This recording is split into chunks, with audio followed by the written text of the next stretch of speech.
In the midst of scorched earth and broken villages, where the map itself seemed rewritten by fire, a new shape of resistance emerged in the summer of 1941. Behind the swift advance of the German army into the Soviet Union, a network of shadows crept through the forests, swamps, and ruins, refusing surrender even as cities fell and armies dissolved.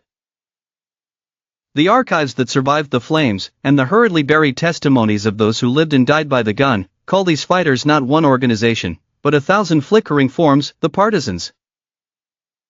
Chapter 1. In the earliest weeks, chaos reigned. NKVD reports paint a landscape ungovernable: Soviet soldiers scattered without orders, civilians adrift without homes, villages left abandoned to wind and fire.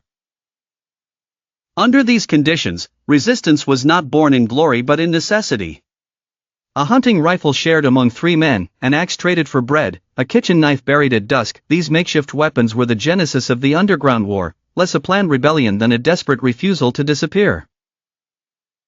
German officers, stumbling through unfamiliar swamps, sent new instructions to Berlin. The enemy wears no uniform, rarely appears in public, and knows the terrain in ways our maps cannot predict. Every man or woman unaccounted for became a suspect, every thicket an ambush. Chapter 2. Within months, the forests themselves became a kind of substate. Campfires scattered the woods of Belarus and western Ukraine, illuminating faces in the dark.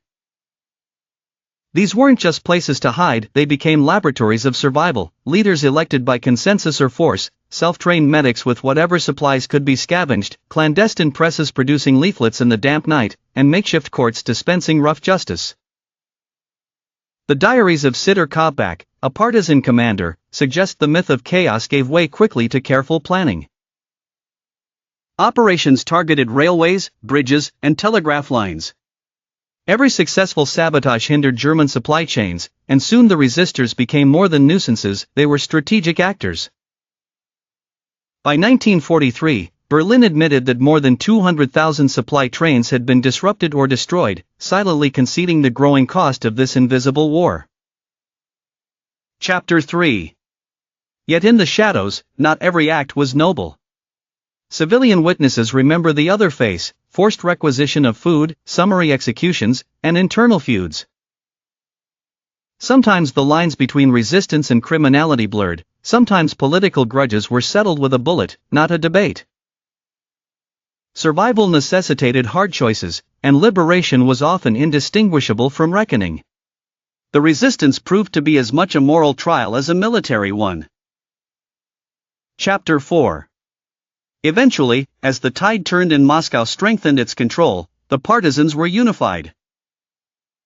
Weapons and supplies parachuted in, orders standardized, and disparate camps became a formidable front. After victory, the Soviets transformed these memories, chaos faded from official histories and heroism flourished in popular myth. The partisans were elevated as the spirit of the people, a symbol of dignity reclaiming lost ground when all seemed lost. Conclusion. The files unsealed after the collapse of the Soviet order do not crumble the legend, but reshape it. Heroics were real, so too were moments of violence, disorder, and compromise. The partisans were neither saints nor villains, but men, women, and sometimes children caught in the churning gears of invasion, driven by the refusal to surrender their homeland, even when the state itself had fallen away.